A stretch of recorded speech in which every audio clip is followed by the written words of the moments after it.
The Art of War by Sun Tzu, translated by Lionel GILES. Part 1. Laying Plans. Sun Tzu said, "The art of war is of vital importance to the state. It is a matter of life and death, a road either to safety or to ruin. Hence it is a subject of inquiry which can on no account be neglected. The art of war, then, is governed by 5 constant factors, to be taken into account in one's deliberations when seeking to determine the conditions obtaining in the field. These are 1. The moral law, 2. Heaven, 3. Earth, 4. The commander, 5. Method and discipline. The moral law causes the people to be in complete accord with their ruler, so that they will follow him regardless of their lives, undismayed by any danger. Heaven signifies night and day, cold and heat, times and seasons. Earth comprises distances, great and small, danger and security, open ground and narrow passes, the chances of life and death. The commander stands for the virtues of wisdom, sincerity, benevolence, courage, and strictness. By method and discipline are to be understood the marshalling of the army in its proper subdivisions, the graduations of rank among the officers, the maintenance of roads by which supplies may reach the army, and the control of military expenditure. These 5 heads should be familiar to every general. He who knows them will be victorious. He who knows them not will fail. Therefore, in your deliberations, when seeking to determine the military conditions, let them be made the basis of a comparison in this wise. 1. Which of the 2 sovereigns is imbued with the moral law? 2. Which of the 2 generals has most ability? 3. With whom lie the advantages derived from heaven and earth? 4. On which side is discipline most rigorously enforced? 5. Which army is stronger? 6. On which side are officers and men more highly trained? 7. In which army is there the greater constancy both in reward and punishment? By means of these 7 considerations I can forecast victory or defeat. The general that hearkens to my counsel and acts upon it will conquer. Let such a one be retained in command. The general that hearkens not to my counsel nor acts upon it will suffer defeat. Let such a one be dismissed. While heeding the profit of my counsel, avail yourself also of any helpful circumstances over and beyond the ordinary rules. According as circumstances are favorable, one should modify one's plans. All warfare is based on deception. Hence, when able to attack, we must seem unable. When using our forces, we must seem inactive. When we are near, we must make the enemy believe we are far away. When far away, we must make him believe we are near. Hold out baits to entice the enemy, feign disorder, and crush him. If he is secure at all points, be prepared for him. If he is in superior strength, evade him. If your opponent is of choleric temper, seek to irritate him. Pretend to be weak, that he may grow arrogant. If he is taking his ease, give him no rest. If his forces are united, separate them. Attack him where he is unprepared. Appear where you are not expected. These military devices, leading to victory, must not be divulged beforehand. Now the general who wins a battle makes many calculations in his temple ere the battle is fought. The general who loses a battle makes but few calculations beforehand. Thus do many calculations lead to victory, and few calculations to defeat. How much more no calculation at all? It is by attention to this point that I can foresee who is likely to win or lose. End of Part 1. Part 2. Waging War. Sun Tzu said, "In the operations of war, where there are in the field 1,000 swift chariots, as many heavy chariots, and 100,000 mail-clad soldiers, with provisions enough to carry them 1,000 li, the expenditure at home and at the front, including entertainment of guests, small items such as glue and paint, and sums spent on chariots and armour, will reach the total of 1,000 ounces of silver per day. Such is the cost of raising an army of 100,000 men. When you engage in actual fighting, if victory is long in coming, then men's weapons will grow dull and their ardour will be damped. If you lay siege to a town, you will exhaust your strength. Again, if the campaign is protracted, the resources of the state will not be equal to the strain. Now, when your weapons are dulled, your ardour damped, your strength exhausted, and your treasure spent, other chieftains will spring up to take advantage of your extremity. Then no man, however wise, will be able to avert the consequences that must ensue. Thus, though we have heard of stupid haste in war, cleverness has never been seen associated with long delays. There is no instance of a country having benefited from prolonged warfare.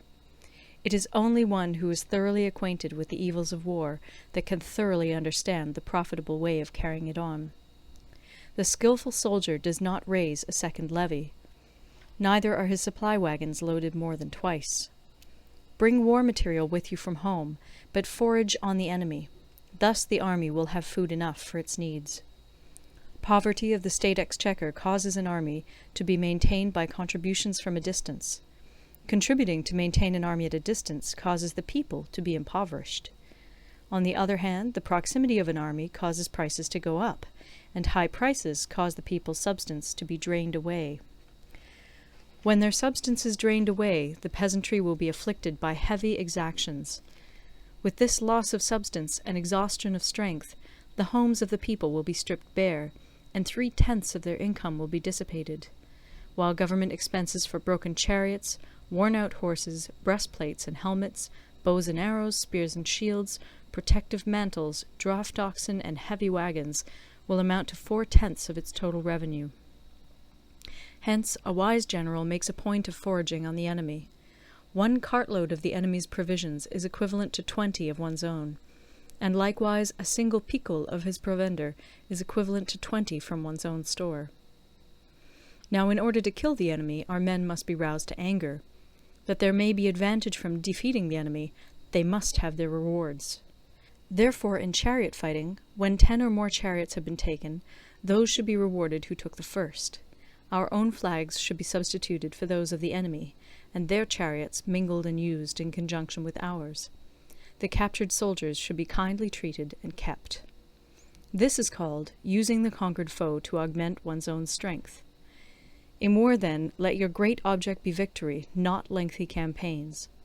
Thus it may be known that the leader of armies is the arbiter of the people's fate, the man on whom it depends whether the nation shall be in peace or in peril. End of Part 2. Part 3. Attack by Stratagem. Sun Tzu said, "In the practical art of war, the best thing of all is to take the enemy's country whole and intact. To shatter and destroy it is not so good. So, too, it is better to recapture an army entire than to destroy it, to capture a regiment, a detachment, or a company entire than to destroy them. Hence, to fight and conquer in all your battles is not supreme excellence. Supreme excellence consists in breaking the enemy's resistance without fighting. Thus, the highest form of generalship is to balk the enemy's plans. The next best is to prevent the junction of the enemy's forces. The next in order is to attack the enemy's army in the field. And the worst policy of all is to besiege walled cities. The rule is, not to besiege walled cities if it can possibly be avoided. The preparation of mantlets, movable shelters, and various implements of war will take up 3 whole months, and the piling up of mounds against the walls will take 3 months more. The general, unable to control his irritation, will launch his men to the assault like swarming ants, with the result that 1/3 of his men are slain, while the town still remains untaken. Such are the disastrous effects of a siege. Therefore the skilful leader subdues the enemy's troops without any fighting. He captures their cities without laying siege to them. He overthrows their kingdom without lengthy operations in the field. With his forces intact, he will dispute the mastery of the empire, and thus, without losing a man, his triumph will be complete. This is the method of attacking by stratagem. It is the rule in war, if our forces are 10 to the enemy's 1, to surround him; if 5 to 1, to attack him; if twice as numerous, to divide our army into 2. If equally matched, we can offer battle; If slightly inferior in numbers, we can avoid the enemy. If quite unequal in every way, we can flee from him. Hence, though an obstinate fight may be made by a small force, in the end it must be captured by the larger force. Now the general is the bulwark of the state. If the bulwark is complete at all points, the state will be strong. If the bulwark is defective, the state will be weak. There are 3 ways in which a ruler can bring misfortune upon his army. 1. By commanding the army to advance or to retreat, being ignorant of the fact that it cannot obey. This is called hobbling the army. 2. By attempting to govern an army in the same way as he administers a kingdom, being ignorant of the conditions which obtain in an army. This causes restlessness in the soldiers' minds. 3. By employing the officers of his army without discrimination through ignorance of the military principle of adaptation to circumstances. This shakes the confidence of the soldiers. But when the army is restless and distrustful, trouble is sure to come from the other feudal princes. This is simply bringing anarchy into the army, and flinging victory away. Thus we may know that there are 5 essentials for victory. 1. He will win who knows when to fight and when not to fight. 2. He will win who knows how to handle both superior and inferior forces. 3. He will win whose army is animated by the same spirit throughout all its ranks. 4. He will win who, prepared himself, waits to take the enemy unprepared. 5. He will win who has military capacity and is not interfered with by the sovereign. Hence the saying, if you know the enemy and know yourself, you need not fear the result of 100 battles. If you know yourself, but not the enemy, for every victory gained you will also suffer a defeat. If you know neither the enemy nor yourself, you will succumb in every battle. End of Part 3. Part 4. Tactical Dispositions. Sun Tzu said, "The good fighters of old first put themselves beyond the possibility of defeat, and then waited for an opportunity of defeating the enemy. To secure ourselves against defeat lies in our own hands, but the opportunity of defeating the enemy is provided by the enemy himself. Thus the good fighter is able to secure himself against defeat, but cannot make certain of defeating the enemy. Hence the saying, one may know how to conquer without being able to do it." Security against defeat implies defensive tactics. Ability to defeat the enemy means taking the offensive. Standing on the defensive indicates insufficient strength. Attacking, a superabundance of strength. The general who is skilled in defense hides in the most secret recesses of the earth. He who is skilled in attack flashes forth from the topmost heights of heaven. Thus, on the one hand, we have ability to protect ourselves, on the other, a victory that is complete. To see victory only when it is within the ken of the common herd is not the acme of excellence. Neither is it the acme of excellence if you fight and conquer, and the whole empire says, "Well done!" To lift an autumn hair is no sign of great strength. To see the sun and moon is no sign of sharp sight. To hear the noise of thunder is no sign of a quick ear. What the ancients called a clever fighter is one who not only wins, but excels in winning with ease. Hence his victories bring him neither reputation for wisdom nor credit for courage. He wins his battles by making no mistakes.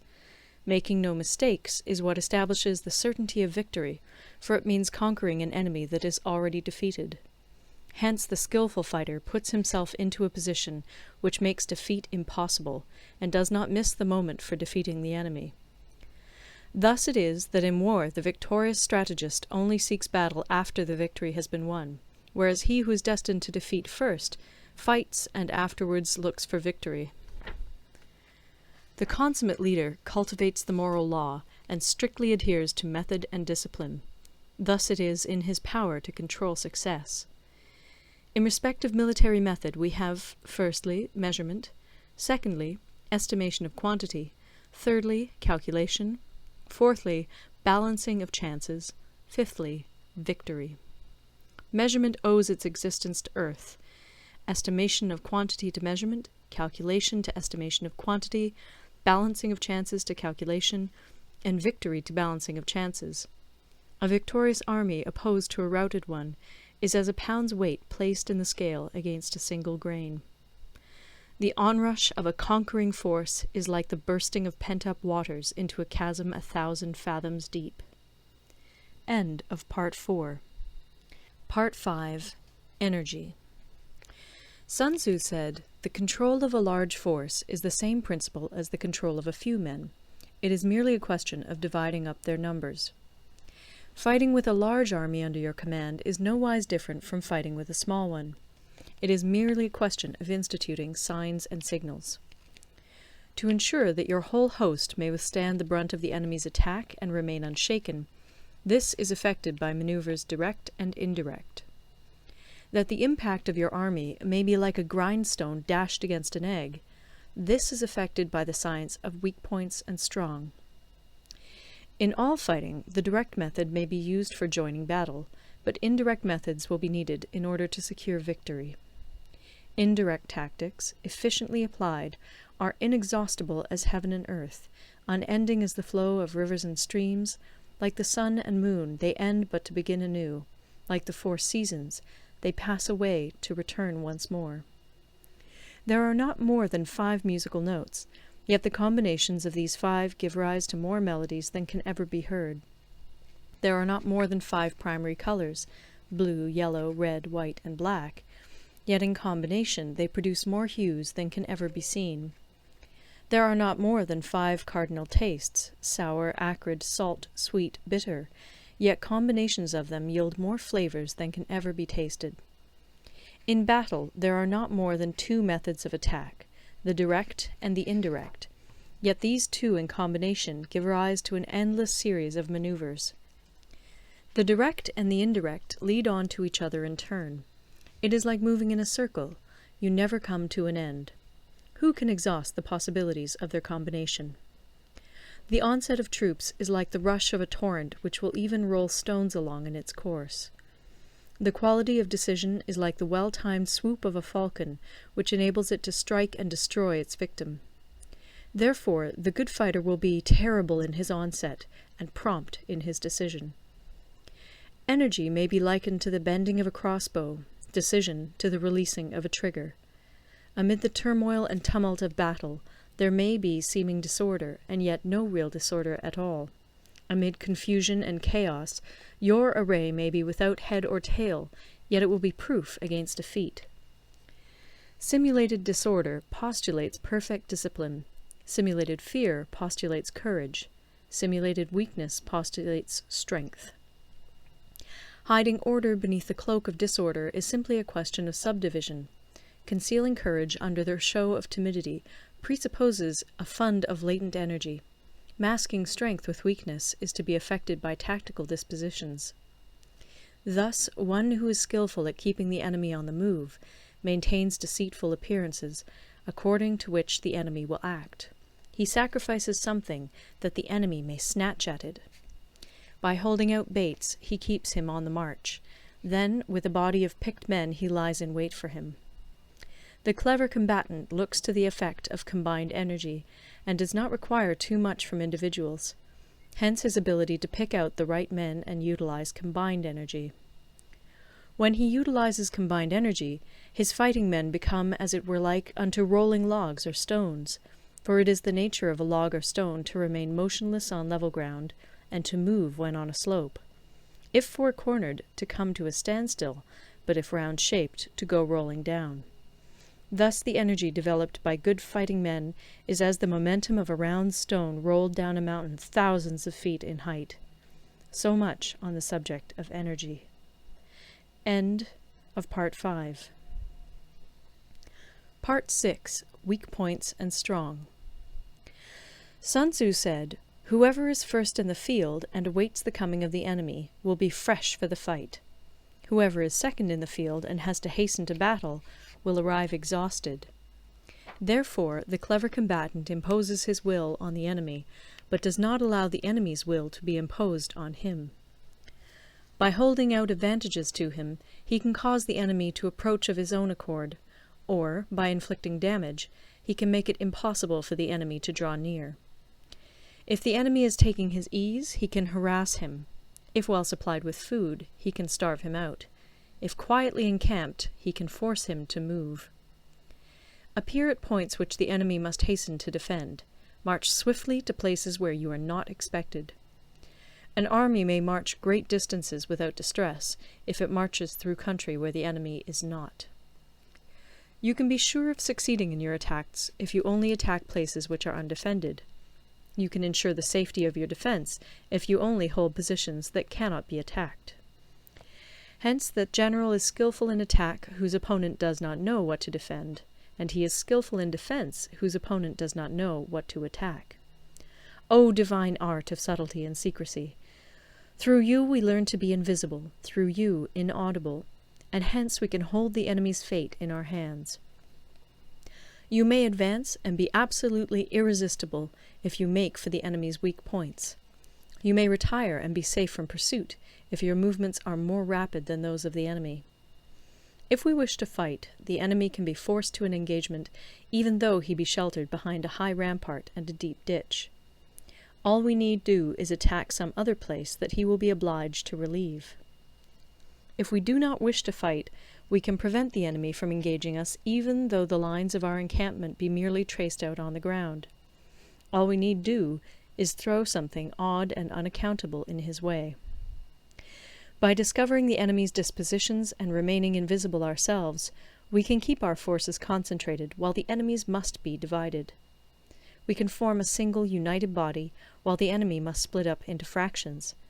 Hence there will be a whole pitted against separate parts of a whole, which means that we shall be many to the enemy's few. And if we are able thus to attack an inferior force with a superior one, our opponents will be in dire straits. The spot where we intend to fight must not be made known, for then the enemy will have to prepare against a possible attack at several different points. And his forces being thus distributed in many directions, the numbers we shall have to face at any given point will be proportionately few. For should the enemy strengthen his van, he will weaken his rear. Should he strengthen his rear, he will weaken his van. Should he strengthen his left, he will weaken his right. Should he strengthen his right, he will weaken his left.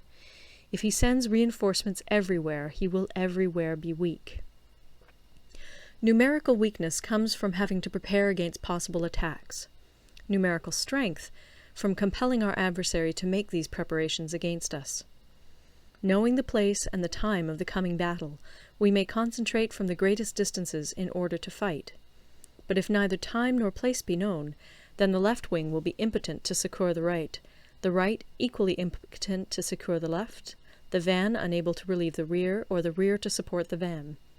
How much more so if the furthest proportions of the army are anything under 100 li apart, and even the nearest are separated by several li? Though according to my estimate the soldiers of Yue exceed our own in number, that shall advantage them nothing in the matter of victory. I say then that victory can be achieved. Though the enemy be stronger in numbers, we may prevent him from fighting. Scheme so as to discover his plans and the likelihood of their success. Rouse him, and learn the principle of his activity or inactivity. Force him to reveal himself, so as to find out his vulnerable spots. Carefully compare the opposing army with your own, so that you may know where strength is superabundant and where it is deficient. In making tactical dispositions, the highest pitch you can attain is to conceal them. Conceal your dispositions, and you will be safe from the prying of the subtlest spies, from the machinations of the wisest brains. How victory may be produced for them out of the enemy's own tactics, that is what the multitude cannot comprehend. All men can see the tactics whereby I conquer, but what none can see is the strategy out of which victory is evolved. Do not repeat the tactics which have gained you one victory, but let your methods be regulated by the infinite variety of circumstances. Military tactics are like unto water, for water in its natural course runs away from high places and hastens downwards. So in war, the way is to avoid what is strong and to strike at what is weak. Water shapes its course according to the nature of the ground over which it flows. The soldier works out his victory in relation to the foe whom he is facing. Therefore, just as water retains no constant shape, in warfare there are no constant conditions. He who can modify his tactics in relation to his opponent and thereby succeed in winning may be called a heaven-born captain. The 5 elements, water, fire, wood, metal, earth, are not always equally predominant. The 4 seasons make way for each other in turn.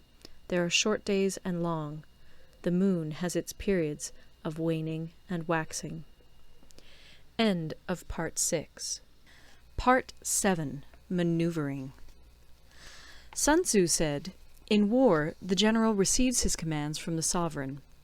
Having collected an army and concentrated his forces, he must blend and harmonize the different elements thereof before pitching his camp. After that comes tactical maneuvering, than which there is nothing more difficult. The difficulty of tactical maneuvering consists in turning the devious into the direct, and misfortune into gain. Thus, to take a long and circuitous route, after enticing the enemy out of the way, and those starting after him, to contrive to reach the goal before him, shows knowledge of the artifice of deviation.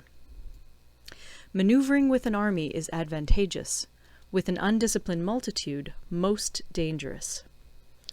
If you set a fully equipped army in march in order to snatch an advantage, the chances are that you will be too late. On the other hand, to detach a flying column for the purpose involves the sacrifice of its baggage and stores. Thus, if you order your men to roll up their buff coats and make forced marches without halting day or night, covering double the usual distance at a stretch, doing 100 li in order to wrest an advantage, the leaders of all your 3 divisions will fall into the hands of the enemy. The stronger men will be in front, the jaded ones will fall behind, and on this plan only 1/10 of your army will reach its destination. If you march 50 li in order to outmaneuver the enemy, you will lose the leader of your first division, and only half your force will reach the goal. If you march 30 li with the same object, 2/3 of your army will arrive. We may take it then that an army without its baggage train is lost. Without provisions, it is lost. Without bases of supply, it is lost. We cannot enter into alliances until we are acquainted with the designs of our neighbours. We are not fit to lead an army on the march unless we are familiar with the face of the country, its mountains and forests, its pitfalls and precipices, its marshes and swamps. We shall be unable to turn natural advantage to account unless we make use of local guides. In war, practice dissimulation and you will succeed. Whether to concentrate or to divide your troops must be decided by circumstances. Let your rapidity be that of the wind, your compactness that of the forest. In raiding and plundering be like fire, in immovability like a mountain. Let your plans be dark, and impenetrable as night, and when you move, fall like a thunderbolt. When you plunder a countryside, let the spoil be divided amongst your men. When you capture new territory, cut it up into allotments for the benefit of the soldiery. Ponder and deliberate before you make a move. He will conquer who has learnt the artifice of deviation. Such is the art of manoeuvring. The Book of Army Management says, "On the field of battle, the spoken word does not carry far enough. Hence the institution of gongs and drums. Nor can ordinary objects be seen clearly enough. Hence the institution of banners and flags. Gongs and drums, banners and flags, are means whereby the ears and eyes of the host may be focused on one particular point. The host thus forming a single united body, it is impossible either for the brave to advance alone, or for the cowardly to retreat alone. This is the art of handling large masses of men. In night fighting, then, make much use of signal flyers and drums, and in fighting by day, of flags and banners, as a means of influencing the ears and eyes of your army. A whole army may be robbed of its spirit. A commander-in-chief may be robbed of his presence of mind. Now, a soldier's spirit is keenest in the morning, by noonday it has begun to flag, and in the evening his mind is bent only on returning to camp. A clever general, therefore, avoids an army when its spirit is keen, but attacks it when it is sluggish and inclined to return. This is the art of studying moods. Disciplined and calm, to await the appearance of disorder and hubbub amongst the enemy. This is the art of retaining self-possession. To be near the goal, while the enemy is still far from it, to wait at ease while the enemy is toiling and struggling, to be well fed while the enemy is famished. This is the art of husbanding one's strength. To refrain from intercepting an enemy whose banners are in perfect order, to refrain from attacking an army drawn up in calm and confident array, this is the art of studying circumstances. It is a military axiom not to advance uphill against the enemy, nor to oppose him when he comes downhill. Do not pursue an enemy who simulates flight.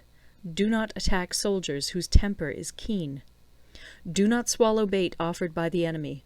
Do not interfere with an army that is returning home. When you surround an army, leave an outlet free.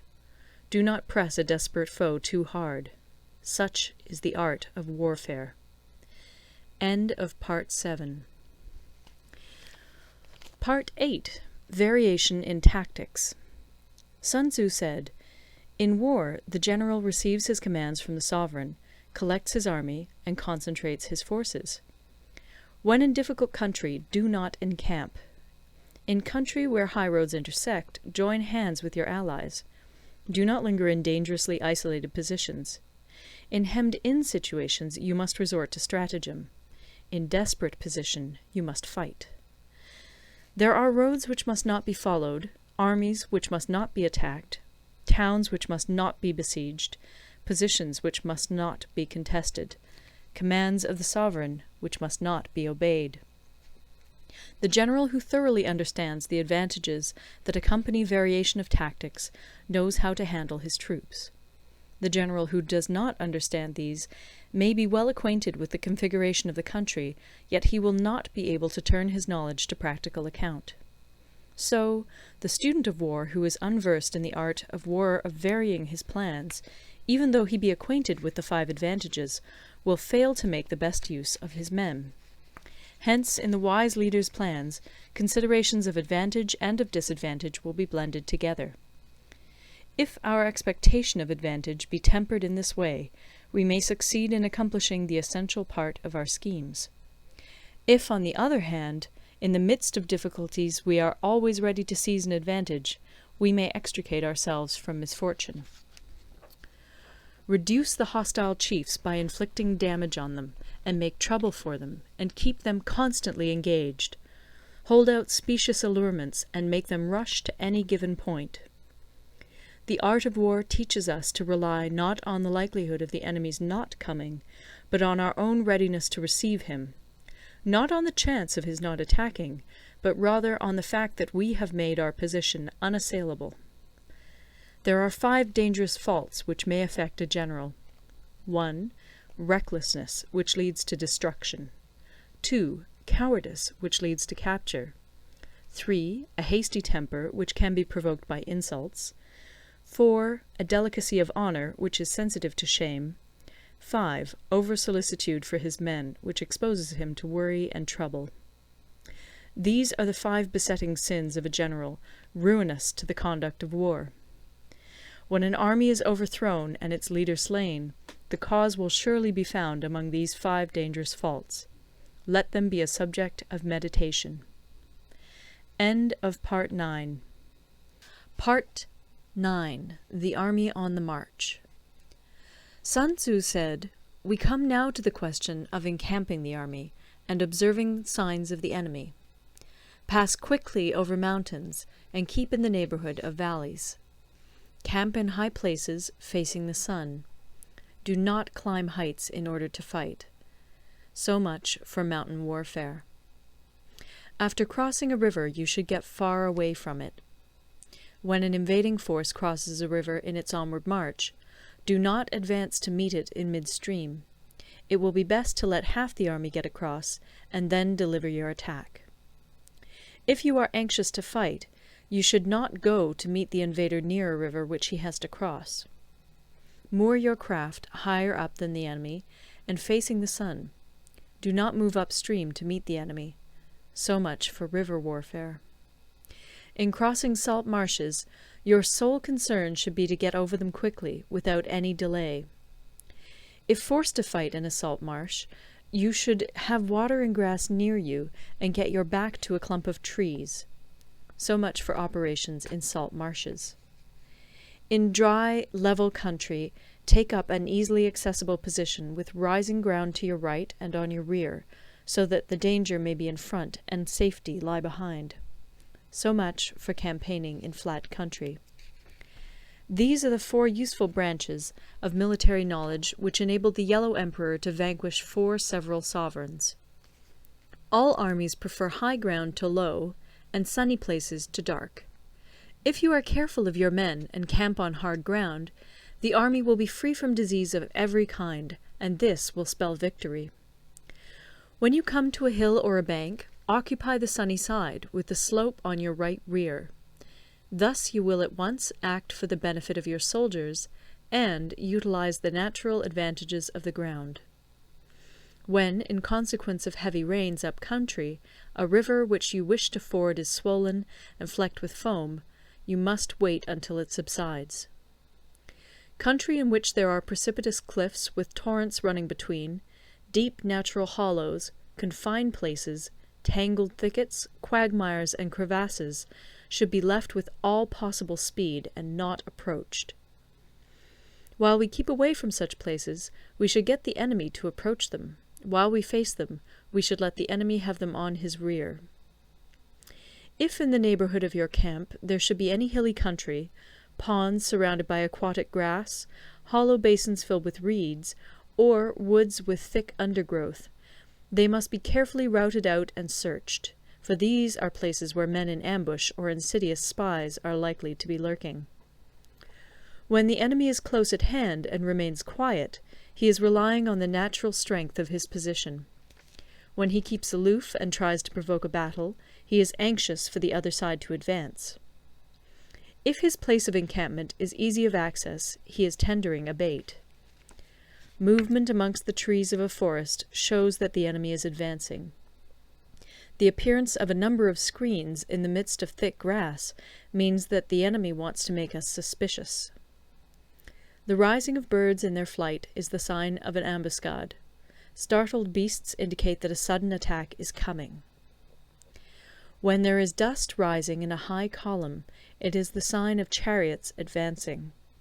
When the dust is low, but spread over a wide area, it betokens the approach of infantry. When it branches out in different directions, it shows that parties have been sent to collect firewood. A few clouds of dust moving to and fro signify that the army is encamping. Humble words and increased preparations are signs that the enemy is about to advance.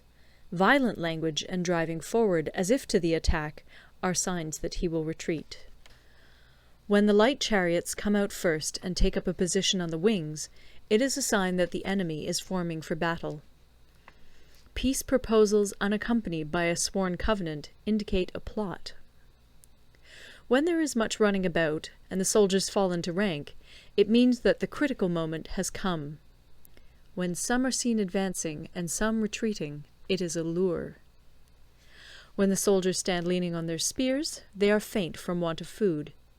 If those who are sent to draw water begin by drinking themselves, the army is suffering from thirst. If the enemy sees an advantage to be gained and makes no effort to secure it, the soldiers are exhausted. If birds gather on any spot, it is unoccupied. Clamour by night betokens nervousness. If there is a disturbance in the camp, the general's authority is weak. If the banners and flags are shifted about, sedition is afoot. If the officers are angry, it means that the men are weary. When an army feeds its horses with grain and kills its cattle for food, and when the men do not hang their cooking pots over the campfires, showing that they will not return to their tents, you may know that they are determined to fight to the death. The sight of men whispering together in small knots, or speaking in subdued tones, points to disaffection amongst the rank and file. Too frequent rewards signify that the enemy is at the end of his resources. Too many punishments betray a condition of dire distress. To begin by bluster, but afterwards to take fright at the enemy's numbers, shows a supreme lack of intelligence. When envoys are sent with compliments in their mouths, it is a sign that the enemy wishes for a truce. If the enemy's troops march up angrily and remain facing ours for a long time without either joining battle or taking themselves off again, the situation is one that demands great vigilance and circumspection. If our troops are no more in number than the enemy, that is amply sufficient. It only means that no direct attack can be made. What we can do is simply to concentrate all our available strength, keep a close watch on the enemy, and obtain reinforcements. He who exercises no forethought, but makes light of his opponents, is sure to be captured by them. If soldiers are punished before they have grown attached to you, they will not prove submissive. And, unless submissive, they will be practically useless. If, when the soldiers have become attached to you, punishments are not enforced, they will still be useless. Therefore, soldiers must be treated in the first instance with humanity, but kept under control by means of iron discipline. This is a certain road to victory. If in training soldiers commands are habitually enforced, the army will be well disciplined. If not, its discipline will be bad. If a general shows confidence in his men, but always insists on his orders being obeyed, the gain will be mutual. End of Part 9. Part 10. Terrain. Sun Tzu said, we may distinguish 6 kinds of terrain, to wit, 1. Accessible ground, 2. Entangling ground, 3. Temporizing ground, 4. Narrow passes, 5. Precipitous heights, 6. Positions at a great distance from the enemy. Ground which can be freely traversed by both sides is called accessible. With regard to ground of this nature, be before the enemy in occupying the raised and sunny spots, and carefully guard your line of supplies. Then you will be able to fight with advantage. Ground which can be abandoned but is hard to reoccupy is called entangling. From a position of this sort, if the enemy is unprepared, you may sally forth and defeat him. But if the enemy is prepared for your coming, and you fail to defeat him, then, return being impossible, disaster will ensue. When the position is such that neither side will gain by making the first move, it is called temporizing ground. In a position of this sort, even though the enemy should offer us an attractive bait, it will be advisable not to stir forth, but rather to retreat, thus enticing the enemy in his turn. Then, when part of his army has come out, we may deliver our attack with advantage. With regard to narrow passes, if you can occupy them first, let them be strongly garrisoned and await the advent of the enemy. Should the army forestall you in occupying a pass, do not go after him if the pass is fully garrisoned, but only if it is weakly garrisoned. With regard to precipitous heights, if you are beforehand with your adversary, you should occupy the raised and sunny spots, and there wait for him to come up. If the enemy has occupied them before you, do not follow him, but retreat, and try to entice him away. If you are situated at a great distance from the enemy, and the strength of the two armies is equal, it is not easy to provoke a battle, and fighting will be to your disadvantage. These 6 are the principles connected with earth. The general who's attained a responsible post must be careful to study them. Now, an army is exposed to 6 several calamities, not arising from natural causes, but from faults for which the general is responsible. These are 1. Flight, 2. Insubordination, 3. Collapse, 4. Ruin, 5. Disorganization, 6. Rout. Other conditions being equal, if one force is hurled against another 10 times its size, the result will be the flight of the former. When the common soldiers are too strong and their officers too weak, the result is insubordination. When the officers are too strong and the common soldiers too weak, the result is collapse. When the higher officers are angry and insubordinate, and on meeting the enemy give battle on their own account from a feeling of resentment, before the commander-in-chief can tell whether or not he is in a position to fight, the result is ruin. When the general is weak and without authority, when his orders are not clear and distinct, when there are no fixed duties assigned to officers and men, and the ranks are formed in a slovenly, haphazard manner, the result is utter disorganization. When a general, unable to estimate the enemy's strength, allows an inferior force to engage a larger one, or hurls a weak detachment against a powerful one, and neglects to place picked soldiers in the front rank, the result must be rout. These are 6 ways of courting defeat, which must be carefully noted by the general who has attained a responsible post. The natural formation of the country is the soldier's best ally, but a power of estimating the adversary, of controlling the forces of victory, and of shrewdly calculating difficulties, dangers, and distances, constitutes the test of a great general.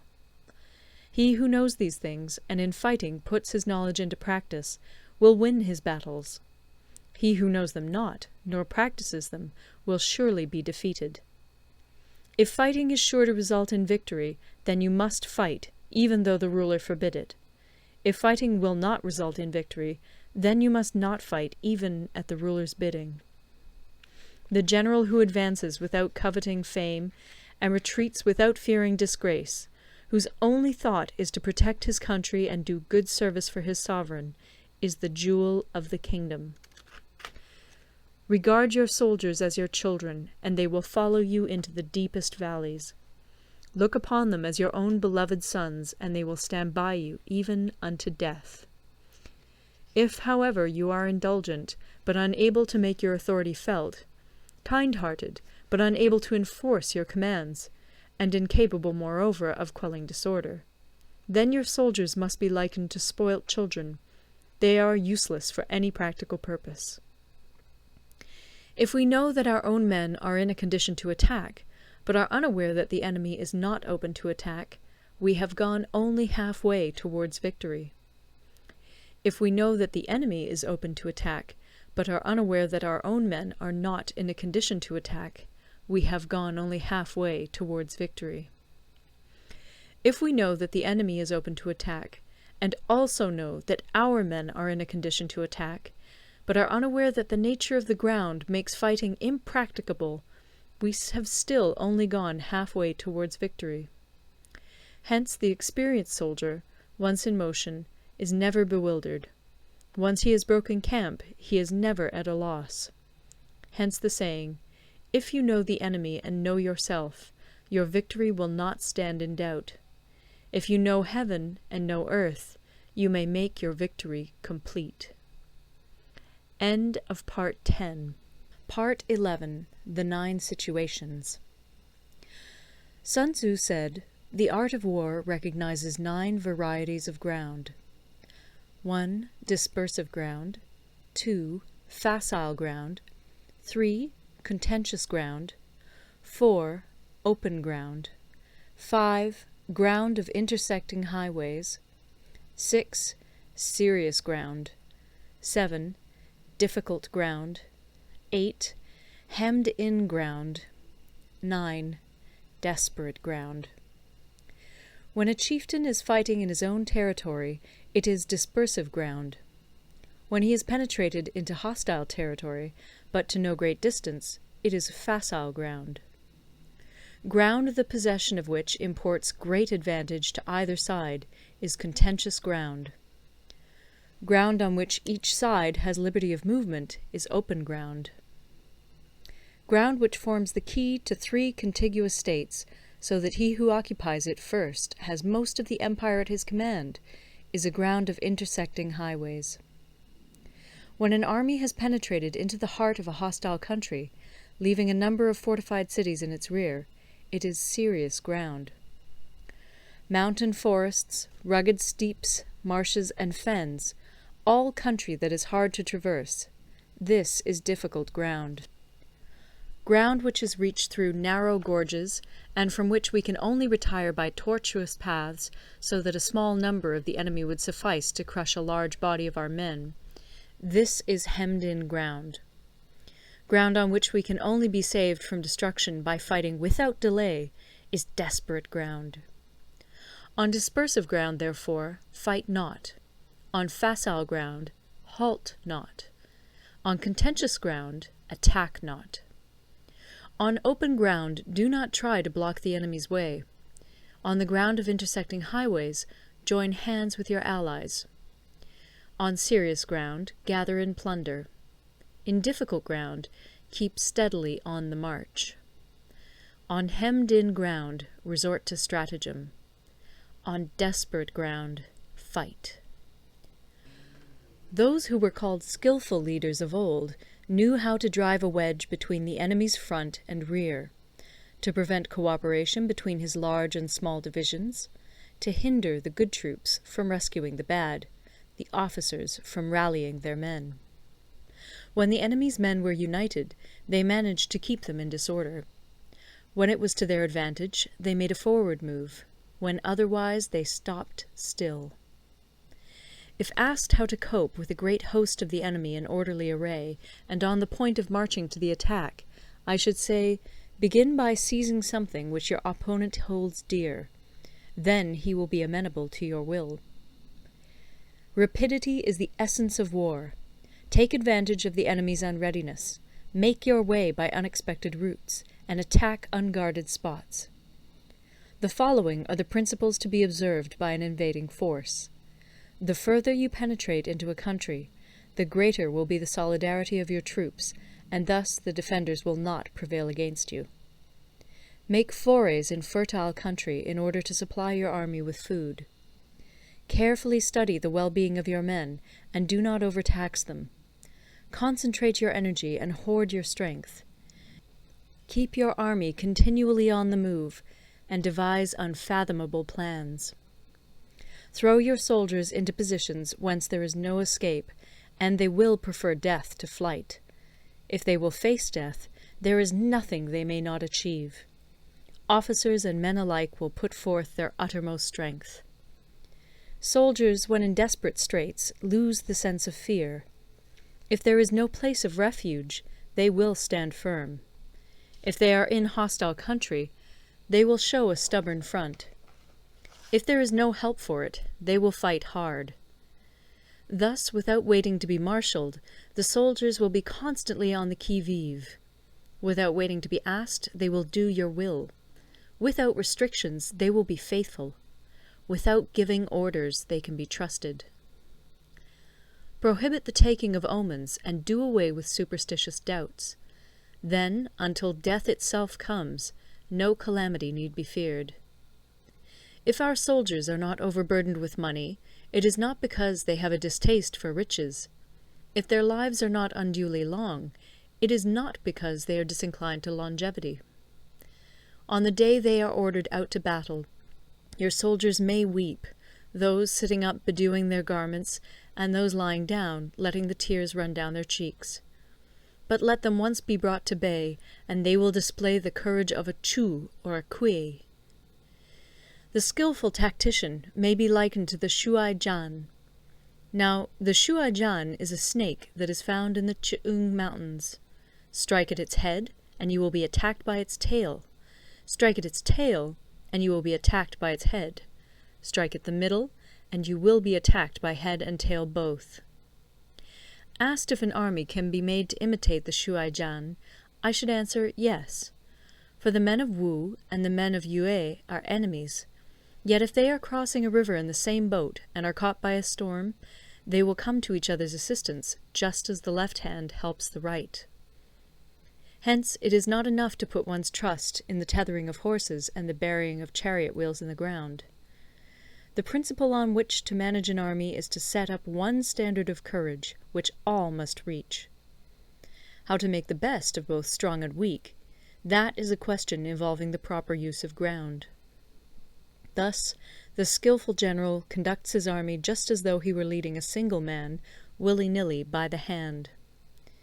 It is the business of a general to be quiet, and thus ensure secrecy, upright and just, and thus maintain order. He must be able to mystify his officers and men by false reports and appearances, and thus keep them in total ignorance. By altering his arrangements and changing his plans, he keeps the enemy without definite knowledge. By shifting his camp and taking circuitous routes, he prevents the enemy from anticipating his purpose. At the critical moment, the leader of an army acts like one who has climbed up a height and then kicks away the ladder behind him. He carries his men deep into hostile territory before he shows his hand. He burns his boats and breaks his cooking pots. Like a shepherd driving a flock of sheep, he drives his men this way and that, and nothing knows whither he is going. To muster his host and bring it into danger, this may be termed the business of the general.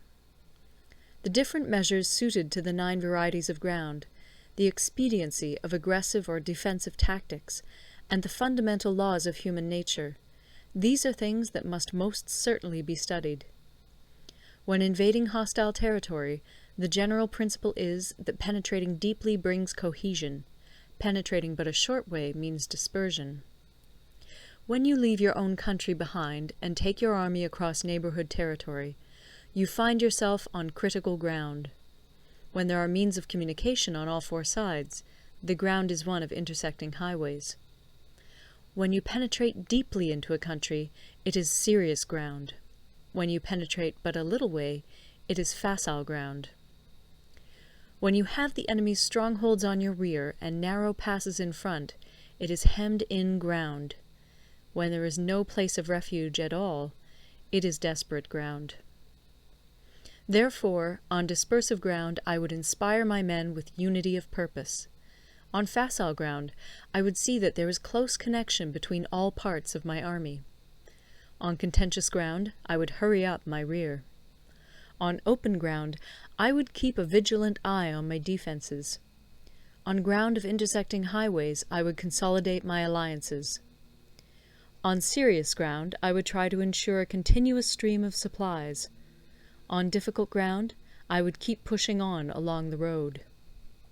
On hemmed-in ground, I would block any way of retreat. On desperate ground, I would proclaim to my soldiers the hopelessness of saving their lives. For it is the soldier's disposition to offer an obstinate resistance when surrounded, to fight hard when he cannot help himself, and to obey promptly when he has fallen into danger. We cannot enter into alliance with neighbouring princes until we are acquainted with their designs. We are not fit to lead an army on the march unless we are familiar with the face of the country, its mountains and forests, its pitfalls and precipices, its marshes and swamps. We shall be unable to turn natural advantages to account unless we make use of local guides. To be ignored of any one of the following 4 or 5 principles does not befit a warlike prince. When a warlike prince attacks a powerful state, his generalship shows itself in preventing the concentration of the enemy's forces. He overawes his opponents, and their allies are prevented from joining against him. Hence he does not strive to ally himself with all and sundry, nor does he foster the power of other states. He carries out his own secret designs, keeping his antagonists in awe. Thus he is able to capture their cities and overthrow their kingdoms. Bestow rewards without regard to rule, issue orders without regard to previous arrangements, and you will be able to handle a whole army as though you had to do with but a single man. Confront your soldiers with the deed itself. Never let them know your design. When the outlook is bright, bring it before their eyes, but tell them nothing when the situation is gloomy. Place your army in deadly peril, and it will survive. Plunge it into desperate straits, and it will come off in safety. For it is precisely when a force has fallen into harm's way that it is capable of striking a blow for victory. Success in warfare is gained by carefully accommodating ourselves to the enemy's purpose. By persistently hanging on the enemy's flank, we shall succeed in the long run in killing the commander-in-chief. This is called ability to accomplish a thing by sheer cunning. On the day that you take up your command, block the frontier passes, destroy the official tallies, and stop the passage of all emissaries. Be stern in the council chamber, so that you may control the situation. If the enemy leaves the door open, you must rush in. Forestall your opponent by seizing what he holds dear, and subtly contrive to time his arrival on the ground. Walk in the path defined by rule, and accommodate yourself to the enemy until you can fight a decisive battle. At first, then, exhibit the coyness of a maiden, until the enemy gives you an opening. Afterwards emulate the rapidity of a running hare, and it will be too late for the enemy to oppose you. End of Part 11. Part 12. The Attack by Fire. Sun Tzu said, "There are 5 ways of attacking with fire. The first is to burn soldiers in their camp. The second is to burn stores. The third is to burn baggage trains. The fourth is to burn arsenals and magazines. The fifth is to hurl dropping fire amongst the enemy." In order to carry out an attack, we must have means available. The material for raising fire should always be kept in readiness. There is a proper season for making attacks with fire, and special days for starting a conflagration. The proper season is when the weather is very dry. The special days are those when the moon is in the constellations of the Sieve, the Wall, the Wing, or the Crossbar, for these 4 are all days of rising wind. In attacking with fire, one should be prepared to meet 5 possible developments. 1. When fire breaks out inside to enemy's camp, respond at once with an attack from without. 2. If there is an outbreak of fire, but the enemy's soldiers remain quiet, bide your time and do not attack. 3. When the force of the flames has reached its height, follow it up with an attack, if that is practicable. If not, stay where you are. 4. If it is possible to make an assault with fire from without, do not wait for it to break out within, but deliver your attack at a favourable moment. 5. When you start a fire, be to windward of it.